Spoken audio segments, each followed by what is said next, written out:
Hi అండి, welcome to Nishi channel. ఇంట్లోనే చాలా సింపుల్గా రెస్టారెంట్ స్టైల్లో ఇలా ఎగ్ ఫ్రైడ్ రైస్ ట్రై చేసి చూడండి. ఎప్పుడూ చేసేలా కాకుండా సింపుల్ ప్రాసెస్తో ఇలా ట్రై చేయండి. చిన్నవాళ్ళ నుంచి పెద్దవాళ్ళ దాకా చాలా ఇష్టంగా తింటారు. ముందుగా మా ఛానల్ కొత్తగా చూసేవాళ్ళు ఎవరైనా ఉంటే ప్లీజ్ లైక్ చేసి సబ్స్క్రైబ్ చేయండి.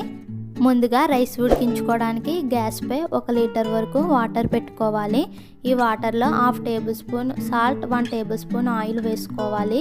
ఇలా ఆయిల్ వేసుకోవడం వల్ల మనకి రైస్ అనేది పొడిగా ఉంటుంది. ఈ వాటర్ మరిగేలోగా మనం రైస్ని తీసుకుందాం. నేను 1 గ్లాస్ బాస్మతి రైస్ తీసుకున్నాను. రెస్టారెంట్ స్టైల్లో కాబట్టి బాస్మతి రైస్ తీసుకున్నాను. ఈ రైస్లో వాటర్ వేసుకుని ఒకసారి వాష్ చేసుకుని ఉంచుకోవాలి. ఇప్పుడు ఈ వాటర్ మరిగేటప్పుడు మనం ముందుగా తీసుకున్న రైస్ని వేసుకుని ఉడికించుకోవాలి.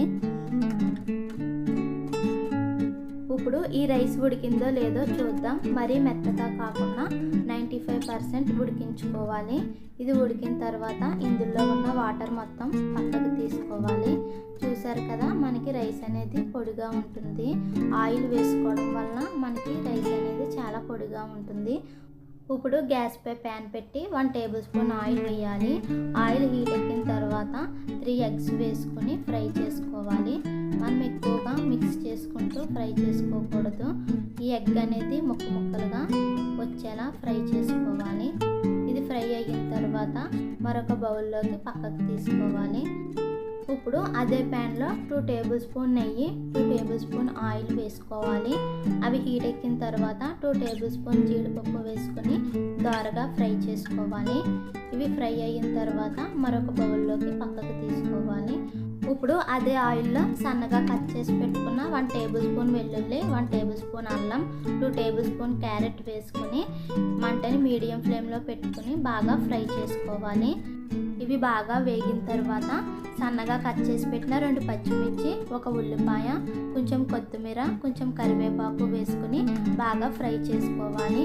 ఇవి ఎంత బాగా ఫ్రై చేసుకుంటే మనకి ఫ్రైడ్ రైస్ అనేది అంత టేస్టీగా ఉంటుంది. ఇప్పుడు మనం ముందుగా ఉడికించుకున్న రైస్ని వేసుకోవాలి.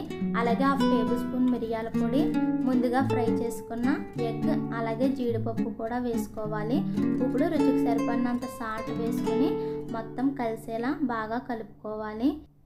ఇది బాగా మిక్స్ అయిన తర్వాత 1 table spoon vinegar, 1 table spoon soya sauce వేసుకుని మరొకసారి మంటని హై ఫ్లేమ్లో పెట్టుకుని 2 నిమిషాల పాటు బాగా కలుపుకోవాలి.